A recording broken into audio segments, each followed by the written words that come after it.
En las faldas de la Sierra de los Ángeles, donde el cielo se vuelve áspero y la tierra se endurece hasta convertirse en pura roca, el tiempo parece avanzar con una lentitud resignada. Allí, el viento frío recorre los senderos como un viejo conocido y el polvo se adhiere a la piel de quienes trabajan la piedra. En ese lugar, donde el esfuerzo es rutina y el silencio pesa tanto como la montaña, vivía Bruno. Bruno era un asno marcado por los años. Su cuerpo, de pelaje encanecido y lomos surcados por cicatrices, contaba una historia que nadie se detenía ya a escuchar. Durante décadas había sido la columna vertebral de la cantera, cargando bloques de piedra que terminarían convertidos en iglesias, casas y muros en el pueblo del valle. Conocía cada sendero estrecho, cada pendiente traicionera y el sonido exacto que hacía la roca al ceder. Sin saberlo, había sido parte del crecimiento de un lugar que jamás lo nombró. En sus ojos grandes y oscuros habitaba una calma profunda, la serenidad de quien ha servido sin preguntar. Pero en los últimos tiempos, esa calma se mezclaba con una confusión silenciosa. Sus articulaciones, antes firmes como la misma piedra que cargaba, crujían con el frío de la mañana. Su respiración, que había sido un fuelle potente, ahora se acortaba tras cada esfuerzo. Aún así, Bruno seguía cumpliendo. Arrastraba la carreta, aunque ya no fuera pesada, y avanzaba con la terquedad noble de quien no sabe hacer otra cosa que seguir. Su cuerpo, sin embargo, había comenzado a escribir una despedida lenta y dolorosa. Y esa carta invisible estaba siendo leída por su dueño, Don Ramiro. Don Ramiro era un hombre de gesto duro, de mirada práctica y mandíbula siempre tensa. Para él, la cantera no era un lugar de recuerdos sino de cuentas y resultados. Observaba a Bruno con impaciencia cuando el animal tardaba en moverse, cuando necesitaba unos segundos más para responder al tirón de la cuerda. Donde antes había visto utilidad, ahora solo veía desgaste. Don Ramiro no veía la historia. No veía al compañero silencioso de 1000 jornadas contra la piedra. Veía, en cambio, una silueta cansada que consumía alimento y devolvía cada vez menos trabajo. Donde Bruno reconocía el camino de regreso al establo, Ramiro veía un gasto innecesario. En su mente, el asno había dejado de ser un trabajador para convertirse en algo peor, una carga incómoda. El viento levantaba remolinos de polvo alrededor de Bruno, envolviéndolo como un manto áspero. El asno bajaba la cabeza, no solo por el peso de los años, sino por el de la indiferencia. Había aprendido a soportar el dolor físico, pero el olvido era una herida distinta, más profunda y silenciosa. Esta es la historia de lo que ocurre cuando lo útil se desgasta. De la frágil línea que separa el aprecio del desecho. De cómo aquello que fue indispensable puede volverse invisible con el paso del tiempo. Y también es la historia de cómo, incluso en los lugares más duros e inesperados, pueden hacer una chispa de redención. Porque en la vida de Bruno, ese día, algo estaba a punto de cambiar. Un encuentro fortuito, una mirada distinta, un gesto que rompería la rutina del desprecio. Algo que le recordaría al mundo, y quizá a sí mismo, que aún le quedaba un último viaje por hacer. Mientras el sol comenzaba a esconderse tras la montaña, tiñendo las nubes de un rojo anaranjado, la figura pequeña y gris de Bruno se recortaba contra la inmensidad de la sierra. Y en el silencio del atardecer, parecía latir una verdad olvidada, que incluso el animal más relegado guarda en su interior un último aliento de dignidad y una fuerza que ni él mismo recuerda. Detrás de la casa de Ramiro, junto a la cantera, se extendía un patio árido y sin sombra. El sol caía con dureza sobre herramientas oxidadas, maderas rotas y un bebedero donde el agua parecía más un residuo que una promesa de alivio. A diferencia de la cantera, donde al menos existía un propósito, aquel lugar era territorio del abandono. Allí no se trabajaba, se olvidaba. En el mundo de los hombres existen monedas de dos caras. En una se encuentra el sudor honesto que brota de la piedra, en la otra, el brillo frío del lucro. Ramiro vivía aferrado a esa segunda cara. Para él, la montaña no era un hogar ni un desafío, sino un cofre que debía ser abierto hasta el último rincón.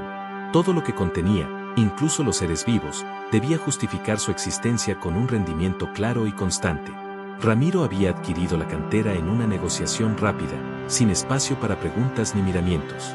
Todo pasó a ser suyo en un solo movimiento, incluido Bruno. El asno no era un nombre ni una historia, sino una anotación mental, un objeto más dentro de un inventario invisible, asno de carga, macho, viejo. Un activo que, según sus cuentas, empezaba a perder valor. Su mente, dominada por la ambición y una violencia silenciosa, no conocía la lealtad ni el agradecimiento. Solo reconocía el beneficio. La debilidad, para él, no era una condición natural del paso del tiempo, sino un robo. Cada gesto lento, cada respiración pesada de Bruno, era interpretada como una pérdida directa, como una afrenta personal. Bruno permanecía en el establo, una cobertiza miserable de techo de chapa, inmóvil y atento. Había aprendido a descifrar el estado de ánimo de su dueño a través del sonido de sus pasos. Los rápidos y duros anunciaban ira, los lentos y medidos, un cálculo que solía ser peor. En el pecho del animal ya no habitaba solo la tristeza del desgaste, sino un miedo profundo y constante, el miedo de quien entiende que su destino depende del capricho de una mano sin misericordia. Ese miedo no había nacido de la nada. Meses atrás, bajo una carga excesiva, Bruno había tropezado apenas un instante. El error fue mínimo, casi imperceptible, pero la respuesta no lo fue.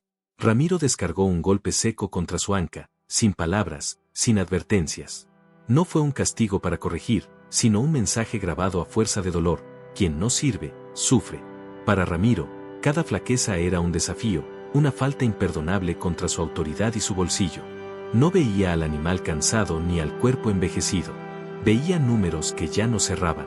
Al caer la tarde, Ramiro cruzó el patio. Su sombra se alargó hasta cubrir a Bruno, que se estremeció por instinto. El hombre arrojó un puñado de heno seco a sus pies, sin mirarlo siquiera, con el mismo gesto con el que se desecha algo inútil. Luego se alejó, convencido de haber cumplido. Esta parte de la historia no trata solo de crueldad, sino de desconexión. Del choque entre un hombre que solo valora lo que produce y un ser cuyo valor habita en la memoria de su servicio y en la paciencia de su presencia. Ramiro, ciego ante todo lo que no generaba ganancia, no advertía que estaba aplastando lo último que le quedaba a Bruno, su dignidad. Cuando llegó la noche, el asno quedó solo en el establo. Con el hocico tocó suavemente una vieja herida en su costado y luego alzó la cabeza hacia una rendija del techo, por donde se colaba un hilo de luz de luna. Era un gesto pequeño, casi invisible, una búsqueda silenciosa de algo distinto a la rutina del dolor. Pero la injusticia, como en la vida misma, suele tener un límite. La violencia de Ramiro no pasaba desapercibida. Miradas ajenas comenzaban a observar desde lejos, y una chispa de indignación empezaba a encenderse en el corazón de alguien que aún creía que toda vida, incluso la más despreciada, merecía una última oportunidad. Mientras Ramiro contaba dinero bajo la luz de su casa, satisfecho y ajeno, en la oscuridad del establo los ojos de Bruno brillaban con una tristeza profunda. Porque cuando un hombre olvida que es dueño de una vida y no solo de una herramienta, el destino suele recordárselo. Y la factura del desprecio, tarde o temprano, siempre llega. El amanecer llegó sin color, cubierto por un cielo plomizo que parecía arrastrar su propio peso sobre la montaña. No hubo canto de pájaros ni señales de renovación, solo el gemido constante del viento filtrándose entre las grietas de la roca. En el patio desolado, un charco de agua sucia reflejaba ese cielo gris, como si la tierra también hubiera renunciado a la luz. Existe un tipo de frío que no nace del invierno, sino del vacío. Un cansancio que no se aloja únicamente en los músculos, sino en el espíritu. Hay dolores que no sangran ni dejan marcas visibles, pero que corroen con mayor lentitud y profundidad. Ese era el desgaste que se había instalado en la vida de Bruno, la rutina silenciosa del olvido. El asno permanecía de pie, atado al mismo lugar de siempre. Su lomo se veía hundido, vencido por los años y el esfuerzo. En su pelaje enmarañado, la escarcha de la madrugada se confundía con las canas. Sus ojos, semicerrados, no buscaban descanso, sino que reflejaban una resignación antigua, aprendida a fuerza de repetirse cada día. El cuerpo de Bruno era un mapa de su martirio. Las costillas se marcaban bajo la piel, las cicatrices viejas y nuevas se cruzaban como senderos sin salida. Cada mañana traía consigo un nuevo crujido, una punzada distinta. La comida, reducida a un puñado de heno seco y podrido, apenas sostenía la llama de su vida en un estado frágil. Sin embargo, el hambre del estómago era menos cruel que la otra, la que no se saciaba con alimento, la de un gesto amable, la de una presencia sin violencia. Las jornadas en la cantera se habían transformado en un suplicio que duraba de sol a sol. Bruno arrastraba la carreta cuesta arriba con las patas temblorosas, celebrando cada paso como una pequeña victoria contra el dolor. El yugo, que alguna vez fue una herramienta, ahora rozaba las mismas heridas día tras día, convirtiéndose en un instrumento de tormento. Desde lo alto, Ramiro observaba en silencio, los brazos cruzados, midiendo el esfuerzo como quien evalúa una máquina. Cerca de allí, Pedro, un trabajador viejo, miraba a Bruno con pena evidente, pero terminaba bajando la cabeza, incapaz de intervenir. Los golpes de Ramiro ya no buscaban corregir nada. Eran una afirmación de poder, una forma de recordar que Bruno no tenía derecho ni siquiera a su propio sufrimiento. Y con cada impacto, no solo se magullaba la carne, algo más profundo se quebraba lentamente en su interior. Al caer la tarde, Bruno era desatado y abandonado en un rincón pedregoso, expuesto al frío y al viento.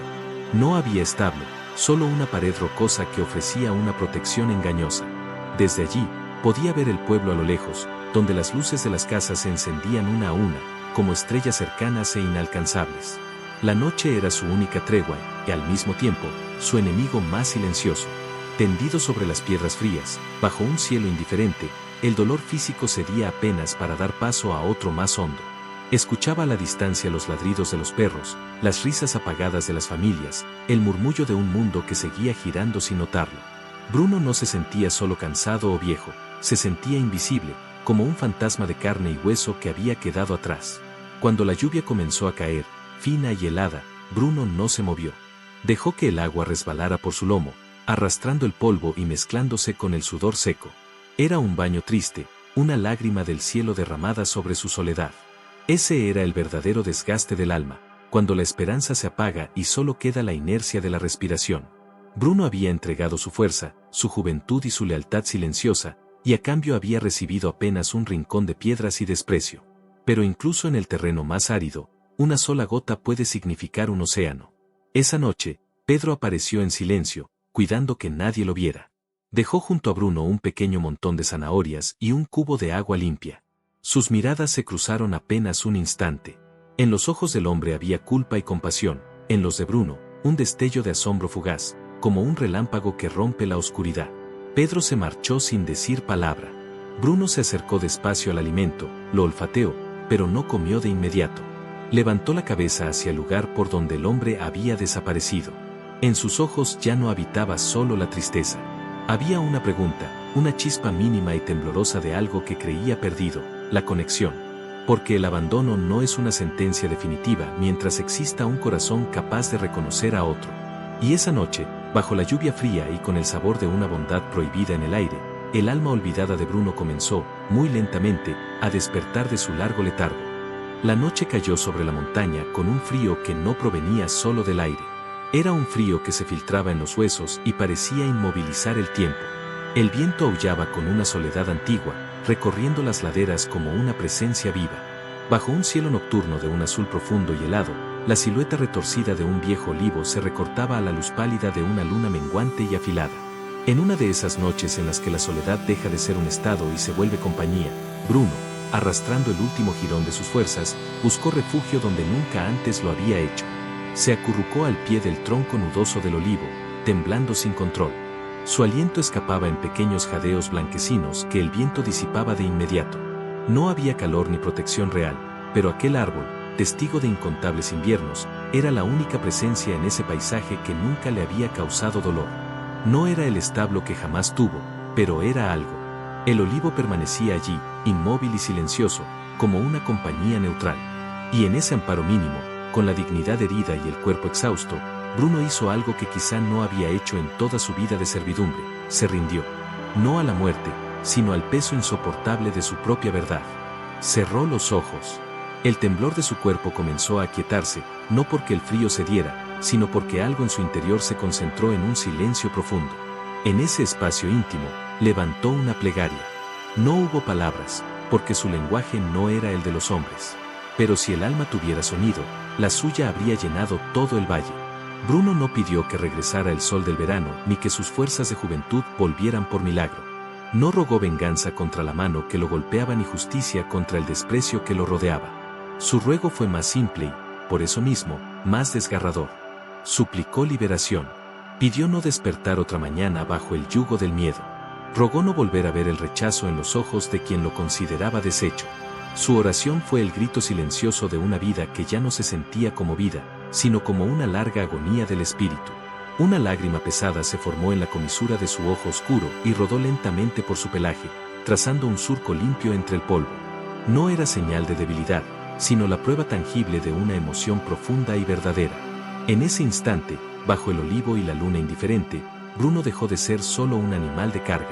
Se volvió un reflejo universal de todo ser que alguna vez haya pedido auxilio en la oscuridad. Su oración silenciosa contenía la esencia de la esperanza cuando parece no quedar ninguna, el anhelo de que el dolor termine o de que ocurra un nuevo comienzo. Entonces, algo cambió de forma casi imperceptible. El viento amainó por un breve instante. Entre las ramas del olivo, un pequeño brote verde se meció suavemente y dejó caer una sola hoja sobre el lomo de Bruno. El contacto fue leve, apenas un susurro, como un gesto de consuelo. Y a veces, el universo escucha. No con estruendo, sino con señales pequeñas. No responde con rayos, sino con semillas. Aquella noche, el viejo olivo no solo ofreció refugio a un cuerpo cansado, fue testigo silencioso de un pacto invisible entre un alma herida y el destino. Porque al amanecer, algo en el orden inmutable del miedo de Bruno habría cambiado para siempre. Al otro lado de la montaña, lejos del paisaje desgarrado de la cantera, se abría un valle distinto. Allí, un pequeño cañadón verde era atravesado por un arroyo manso cuyo murmullo constante marcaba el pulso del lugar. El aire olía a tierra mojada y a hierro caliente, y en la distancia se escuchaba el golpe firme y solitario de metal contra metal, un sonido regular que parecía medir el tiempo con paciencia. Mientras en una vertiente de la sierra los días se contaban en golpes de ira y cansancio, en la otra el tiempo latía al ritmo de un martillo y de un corazón. En ese rincón apartado vivía un hombre llamado Efraín. Efraín trabajaba en una fragua humilde, pero cuidada con esmero. Las herramientas colgaban ordenadas, cada una en su lugar, y el fuego ardía bajo el control constante del fuelle que él bombeaba con movimientos tranquilos y precisos. Su cuerpo conservaba la espalda ancha y fuerte del herrero, marcada por años de trabajo, pero en sus ojos grises habitaba una paz antigua, tejida con hilos de tristeza aceptada. No siempre había vivido en soledad. Hubo un tiempo en que aquel lugar se llenaba de otros sonidos, risas, pasos ligeros, una voz que cantaba suavemente mientras él trabajaba. La muerte de su esposa, Clara, había sido como un apagón repentino en su alma. No lo volvió amargo, pero sí más profundo. Efraín transformó su dolor en una devoción silenciosa, y su vida pasó a ser una ofrenda austera hecha de trabajo honesto, oración al amanecer y memoria cuidada como una reliquia. El silencio no le era ajeno. Lo sentía cada noche al sentarse a la mesa para uno, y lo percibía en el eco vacío de la casa. Sin embargo, eligió no llenar ese vacío con ruido, sino con propósito.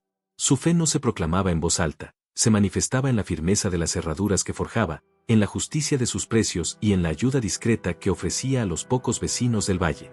A sus pies solía descansar Luna, una perra mestiza de pelaje color arena y ojos atentos y dulces. No era un animal de trabajo, sino una testigo silenciosa. Había llegado una noche flaca y temerosa, y Efraín le había ofrecido agua y refugio sin hacer preguntas. A cambio, ella le dio una lealtad absoluta. En su compañía, el hombre encontraba un espacio donde el silencio no pesaba. Luna recibía sus quietudes, vigilaba sus jornadas y comprendía, con una sabiduría animal, la soledad compartida. Al caer la tarde, Efraín solía sentarse frente a la fragua con una taza caliente entre las manos, mientras Luna se recostaba a sus pies. Desde allí observaba el sendero que subía desde el pueblo, casi siempre vacío. Para muchos, él era solo el herrero hábil, el hombre piadoso, el viudo que había sabido resignarse. Pocos entendían la batalla íntima que libraba cada día, la de no permitir que el aislamiento endureciera su corazón, la de seguir siendo capaz de ternura. Sus manos, grandes y marcadas por el fuego, conservaban una suavidad inesperada cuando acariciaban a Luna. Ya no tenían a quien sostener como antes, pero no habían olvidado cómo ser gentiles. Efraín caminaba solo, pero no estaba perdido. Sin saberlo, su historia de pérdida y resistencia resonaba en silencio con la de otra alma solitaria al otro lado de la montaña. Dos caminos paralelos marcados por la soledad, uno elegido y transformado en devoción, el otro impuesto y convertido en desesperación. El destino, caprichoso tejedor de encuentros, empezaba a tensar los hilos que un día los cruzarían. Esa tarde, Efraín alzó la mirada hacia la cumbre que los separaba de la cantera. Luna se colocó a su lado, atenta, como si percibiera un cambio sutil en el viento. A veces, la respuesta a una oración silenciosa no llega desde el cielo, sino desde un valle cercano. Y el hombre que camina solo, guiado por una fe que no exige nada, puede convertirse sin buscarlo en la luz que conduzca a otro ser perdido de regreso a la orilla. El sendero de herradura serpenteaba por el filo de la montaña, angosto y pedregoso, con la roca levantándose a un lado y un despeñadero cubierto de matorrales espinosos al otro. El cielo permanecía encapotado, cargado de un presagio oscuro, y el viento silbaba con fuerza, arrancando polvo y pequeñas piedras a su paso. El destino suele transitar por los caminos más solitarios. Efraín avanzaba con su alforja cargada de herramientas recién forjadas rumbo al pueblo del valle. Conocía bien ese trayecto, lo había recorrido muchas veces y siempre lo había considerado un riesgo calculado. Pero en la montaña, ningún cálculo es perfecto cuando la tierra decide moverse. Caminaba con paso firme, confiado en la solidez de la piedra bajo sus pies. Luna iba unos metros adelante, olfateando el terreno con las orejas alertas. La mente de Efraín estaba ocupada en los trueques que haría, quizá en el saludo de algún vecino. Era un hombre dentro de su rutina, seguro de su fortaleza. No vio la grieta oculta por la sombra del risco. No advirtió cómo las lluvias recientes habían debilitado el suelo, dejando apenas una costra frágil de piedras y raíces. El sonido seco del crujido llegó sin aviso, y en un instante el suelo cedió bajo sus pies. La caída fue repentina y brutal. Por un segundo, el rostro de Efraín no mostró miedo, sino sorpresa pura. Sus manos, acostumbradas a dominar el hierro al rojo vivo, se aferraron al vacío. La alforja se abrió y las herramientas se precipitaron antes que él, cayendo como una lluvia metálica por el terraplén. Efraín rodó entre piedras y tierra hasta detenerse con un golpe sordo contra un tronco seco varios metros más abajo. Después del estruendo llegó un silencio denso, casi irreal. Y en ese silencio, el dolor despertó. Yacía inmóvil entre las rocas, con la sien abierta y la sangre corriendo caliente por su rostro. Su brazo izquierdo descansaba en un ángulo imposible y la respiración le salía en jadeos cortos y dolorosos. La conciencia regresaba a ráfagas, trayendo consigo una lucidez despiadada. Estaba herido, estaba solo y la ayuda quedaba demasiado lejos. En ese instante, el hombre fuerte se redujo a una vulnerabilidad absoluta. El frío del suelo se mezcló con el calor de su sangre. Supo, con la certeza del herrero, que sus huesos se habían quebrado como hierro mal templado.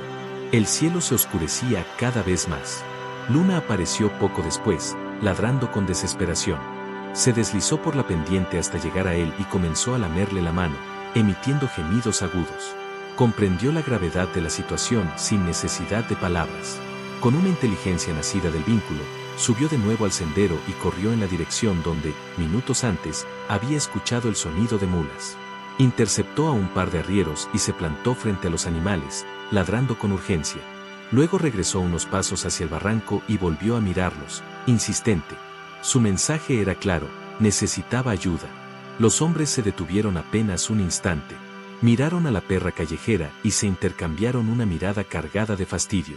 Uno de ellos hizo un gesto brusco y lanzó una piedra para ahuyentarla. Luna la esquivó, pero el mensaje fue más hiriente que el golpe, la indiferencia. Los arrieros siguieron su camino sin mirar atrás. Fue un fracaso amargo. La compasión había sido negada. La lealtad de Luna chocó contra la prisa y la desconfianza humanas. Regresó junto a Efraín, gimiendo, y se acurrucó a su lado para darle calor. Entre la niebla del dolor, él sintió el contacto cálido de su compañera y comprendió que, aunque el mundo los hubiera abandonado, no estaban solos el uno para el otro. Con un esfuerzo sobrehumano, Efraín movió su mano sana y la apoyó sobre la cabeza de Luna. Fue un gesto de gratitud y también de despedida. Alzó la mirada hacia el cielo gris, y por primera vez en años su fe chocó contra una realidad despiadada. La cuenta regresiva había comenzado. La noche se acercaba con su frío mortal. En la cantera del otro lado de la montaña, un asno viejo elevaba una plegaria por el fin de su tormento. Y allí, en un barranco olvidado, un hombre bueno libraba su propia batalla final. Dos almas al borde del abismo, separadas por la montaña y unidas por el mismo silencio desesperado. Mientras la lluvia comenzaba a caer, primero suave y luego implacable, Luna permaneció vigilante junto al pecho de Efraín. En el viento, mezclado con el gemido de la tormenta, parecía viajar un sonido lejano y lastimero, como el eco de un rebuzno perdido en la oscuridad. A veces, la providencia no utiliza caminos visibles ni señales grandilocuentes. Prefiere los atajos secretos que solo reconocen la desesperación y el instinto. Mientras la indiferencia humana seguía avanzando por el sendero principal, una perra exhausta, con el corazón anudado por el miedo, se internaba en la espesura buscando un milagro donde nadie pensaría encontrarlo. Bruno estaba solo en un claro pobre y pedregoso, abandonado por descuido, pastando lo inexistente con la cabeza gacha y el cuerpo vencido. La lluvia reciente había dejado el cielo bajo y gris, y el silencio era tan pesado que solo lo rompía su respiración fatigosa. Cada movimiento era un esfuerzo, cada segundo una carga. Entonces, un ruido quebró la quietud. Ramas partidas, pasos torpes. Luna emergió del bosque como una sombra temblorosa, embarrada, jadeante, con los ojos encendidos por una urgencia que no admitía demora. Olfateaba el aire con desesperación, buscando algo, cualquier cosa que pudiera significar salvación. Su mirada se clavó en la figura gris e inmóvil del asno. Bruno alzó la cabeza lentamente, no por curiosidad, sino por el reflejo antiguo de reconocer una presencia. Lo que encontró no fue amenaza ni dominio, sino un espejo de su propio desamparo, cargado de un propósito feroz. En los gemidos entrecortados de Luna no había agresión, sino una súplica desnuda, un lenguaje que no necesitaba traducción. La perra se acercó con cautela, se detuvo a pocos metros y emitió un lamento bajo. Luego se dio vuelta, miró hacia el bosque y regresó la mirada hacia Bruno, insistiendo. En los ojos cansados del asno se libró una batalla silenciosa, el miedo aprendido golpes contra algo más profundo y antiguo, el reconocimiento instintivo del dolor ajeno. Por primera vez en años, nadie le exigía nada. Nadie lo empujaba ni lo despreciaba. Alguien lo necesitaba. Esa necesidad limpia atravesó su resignación como una grieta de luz. Algo que él creía muerto, la sensación de ser útil por elección y no por imposición, despertó lentamente en su interior. Luna insistió. Se alejó unos pasos y volvió a gemir. Bruno avanzó uno. Sus patas protestaron, cargadas de años de abuso y cansancio. Se detuvo. Entonces, el sonido que brotó del pecho de la perra fue casi un llanto, y ese sonido lo sostuvo más que cualquier fuerza física. No hubo razonamiento ni heroísmo consciente. Fue un impulso nacido de lo más hondo. Tal vez la respuesta tardía a la oración que había elevado bajo el olivo. Tal vez el destino ajustando sus hilos invisibles. Bruno dio otro paso. Y luego otro. Siguió a la pequeña figura que se movía entre los árboles como una chispa frágil de esperanza. El trayecto fue lento y arduo. No una carrera, sino una peregrinación. Cruzaron arroyos, esquivaron troncos, vencieron pendientes. Bruno tropezó, pero no se detuvo. Aquel animal olvidado de la cantera avanzaba ahora impulsado por algo nuevo, una misión. Era el viaje más corto y más largo de su vida. Apenas unos cientos de metros que separaban un pasado de humillación de un futuro desconocido. Con cada paso, el peso del desprecio se desprendía un poco. En su lugar aparecía una responsabilidad extraña y liviana. Alguien estaba en peligro, y él era la única respuesta. Luna se detuvo al borde de un terraplén. Miró hacia abajo y lanzó un ladrido suave. Bruno se acercó y vio al hombre herido entre las piedras, la sangre seca en su sien, el brazo torcido, la respiración débil. Un silencio solemne envolvió el lugar. Allí estaba la razón del llamado. Otro ser quebrado. En ese instante, las historias se fundieron.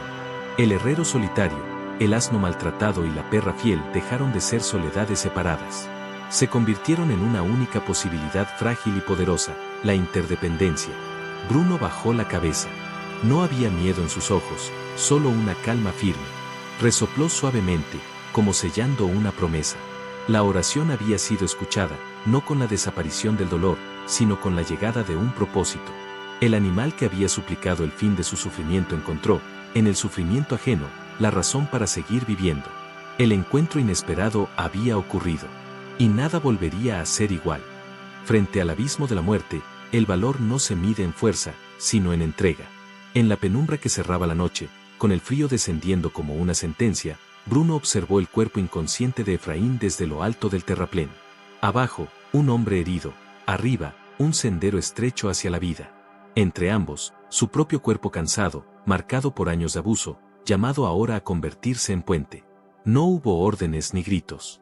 Nadie lo obligó. Fue una certeza silenciosa, clara y urgente, la que empujó a Bruno a moverse. Con la lentitud de quien conoce el riesgo, comenzó a descender por la pendiente traicionera. Cada casco buscó apoyo entre piedras sueltas, cada paso fue una negociación con el dolor. Cuando llegó junto a Efraín, inclinó la cabeza y tocó su hombro con el hocico, como si confirmara que aún estaba allí, que aún había tiempo. Luego se colocó a su lado y bajó el lomo. Aquel gesto, repetido miles de veces bajo cargas injustas, adquirió ahora un significado nuevo y solemne. Con la ayuda desesperada de Luna, el cuerpo semi-inconsciente del herrero logró aferrarse a su pelaje. El gemido de dolor de Efraín atravesó el aire frío y recorrió la columna de Bruno como un latigazo. Aún así, no retrocedió. Afirmó las patas, aceptó el peso desigual y el calor febril que se filtraba a través de su lomo. Entonces comenzó la marcha. No fue rápida ni elegante. Fue lenta, pesada, casi imposible. Cada paso era una victoria arrancada al agotamiento. El ascenso se volvió una prueba interminable, viejas heridas ardiendo, articulaciones crujiendo, la respiración convertida en un silbido áspero. Pero Bruno siguió. No por fuerza física, sino por algo más hondo, una voluntad que no sabía rendirse. En ese avance doloroso, algo cambió dentro de él. El asno olvidado de la cantera quedó atrás, disolviéndose con cada metro ganado. En su lugar avanzaba un ser con propósito. El miedo seguía ahí, pero había sido superado por una decisión más grande: pagar con dolor el precio de salvar otra vida. Efraín, entre la niebla de la conciencia, abrió los ojos un instante. Vio el cuello ancho y polvoriento del animal, sintió el vaivén cansado de sus pasos. Sus dedos se aferraron con una confianza nueva, no como quien se somete, sino como quien deposita su vida en manos ajenas. La noche los envolvió por completo. Guiado por el instinto incansable de Luna y una fe casi ciega, Bruno avanzó por la oscuridad. Su cuerpo le suplicaba detenerse, caer y no levantarse más. Pero cada jadeo del hombre a sus espaldas y cada movimiento de la perra a su lado lo empujaban a continuar. Cuando las primeras luces del poblado aparecieron a lo lejos, Bruno ya no caminaba, arrastraba los cascos. La visión se le nubló, las fuerzas se agotaron. Aún así, reunió lo último que le quedaba y alcanzó la primera casa. Allí se detuvo. Sus patas delanteras se dieron, no por derrota, sino porque la misión estaba cumplida. Bajo la luz temblorosa de un farol, el animal que había pedido el fin de su sufrimiento entregó casi toda su vida para que otra continuara. Se dejó caer con suavidad, permitiendo que Efraín fuera puesto a salvo. No fue un colapso de debilidad, sino el descanso final de quien ha dado todo. Las puertas se abrieron. Voces humanas llenaron el aire, primero por el hombre herido, enseguida, también por el asno exhausto. Luna se echó junto a Bruno, vigilante, reclamando atención para ambos. Así nacen las verdaderas gestas, en silencio, en la oscuridad, protagonizadas por quienes nadie esperaba. En ese acto de valentía pura, Bruno no solo salvó a Efraín. Sin saberlo, se salvó a sí mismo.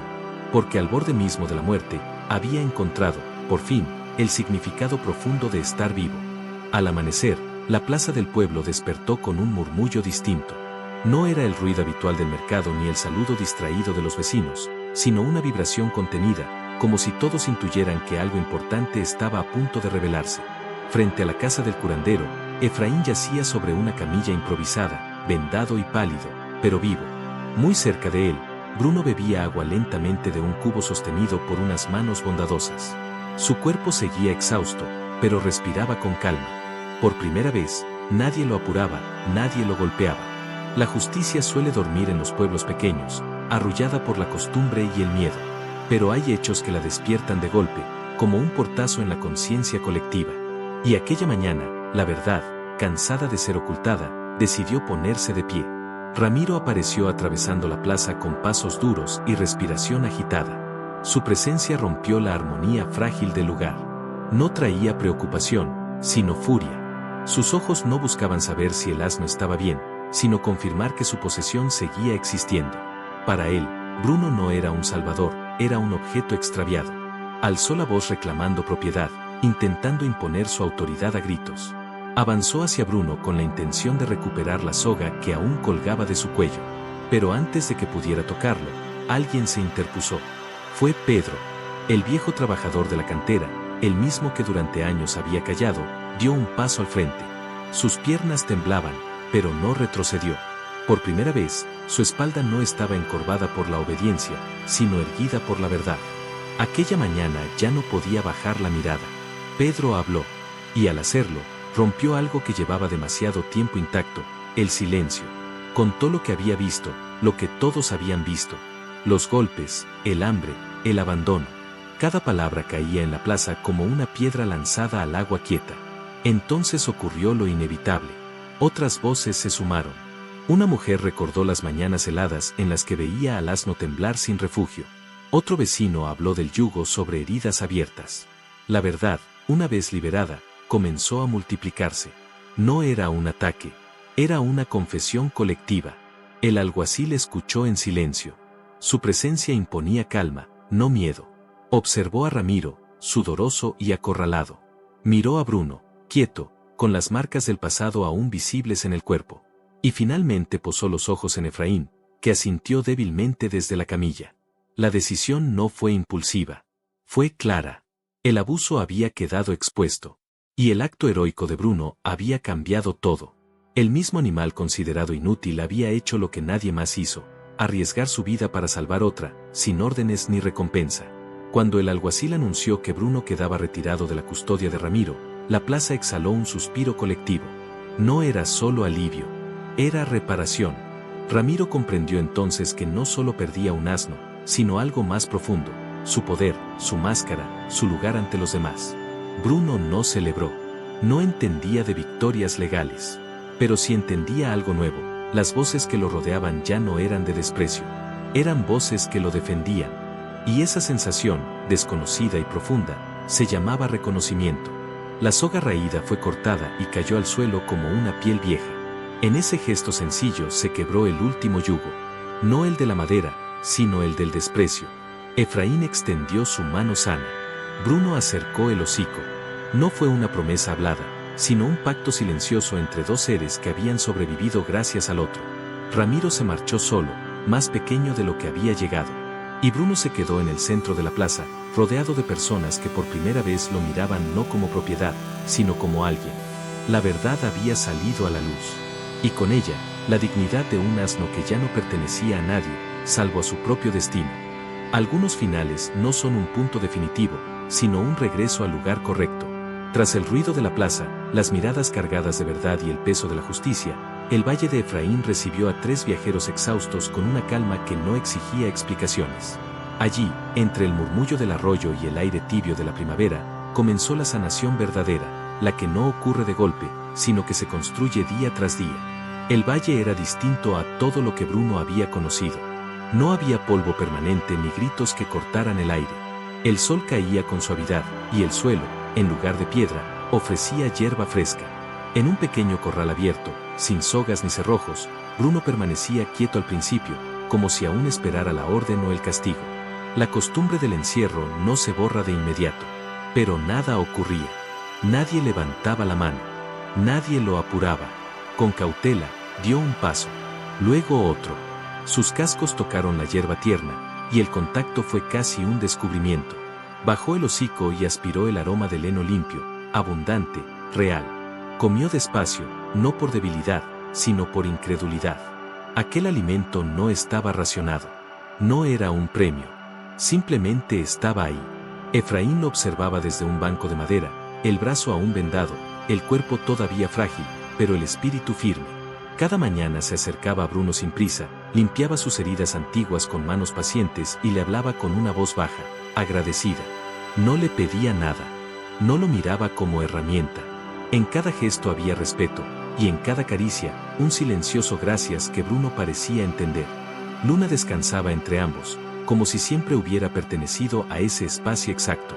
Era el puente perfecto, el testigo de que aquel nuevo equilibrio era real. Con el paso de los días, el cuerpo de Bruno comenzó a cambiar. Recuperó peso. Su pelaje apagado fue tomando un tono gris plateado. Sus ojos, antes siempre alerta por miedo, empezaron a cerrarse sin sobresalto cuando descansaba. Una tarde, sin que nadie se lo pidiera, arrastró lentamente un pequeño tronco hasta la leña de la fragua. No por obligación, sino por impulso. Efraín lo vio y sonrió. Una sonrisa amplia, limpia, que no aparecía en su rostro desde hacía años. La paz no llegó como silencio absoluto, sino como armonía. El martillo golpeando el hierro con un ritmo tranquilo. El agua del arroyo corriendo constante. El resoplido suave de Bruno al pastar. El ladrido ocasional de Luna jugando entre la hierba. 3 sonidos distintos, formando una sola vida compartida. Efraín comprendió entonces que su soledad no había desaparecido, pero se había transformado. Ya no era un vacío, sino un espacio donde cabía otro ser. Al cuidar de Bruno, también sanaba partes de sí mismo que creía perdidas. Al ver la dignidad restaurarse en aquel animal, recordaba la suya. Bruno, por su parte, ya no pedía que el sufrimiento terminara. Porque el sufrimiento había quedado atrás, reemplazado por algo nuevo, pertenencia. Había recuperado fuerzas, sí, pero sobre todo había recuperado la confianza. En los humanos. En el mundo. En la posibilidad de descansar sin miedo. Al caer la tarde, los tres se reunían bajo el cielo abierto. Efraín apoyaba una mano sobre el lomo ancho de Bruno y la otra sobre la cabeza de Luna. Bruno cerraba los ojos, no por cansancio, sino por una paz profunda que jamás había conocido. No eran familia por sangre, pero lo eran por algo más fuerte, el rescate mutuo. Así se escribió esta historia. No la de un solo héroe, sino la de tres. Un hombre, una perra y un asno. Tres almas heridas que se encontraron en el punto exacto donde la vida parecía romperse. No borraron el pasado, pero aprendieron a cargarlo juntos. Y en ese valle, bajo un cielo generoso, demostraron que un nuevo comienzo no exige olvidar, solo requiere compasión, valentía y un lugar que, por fin, pueda llamarse hogar. Bruno alzó la cabeza y lanzó un rebuzno suave, claro, distinto a todos los anteriores. No fue un lamento. Fue un sonido pleno. Efraín lo escuchó y respondió con una sola palabra, dicha desde lo más hondo.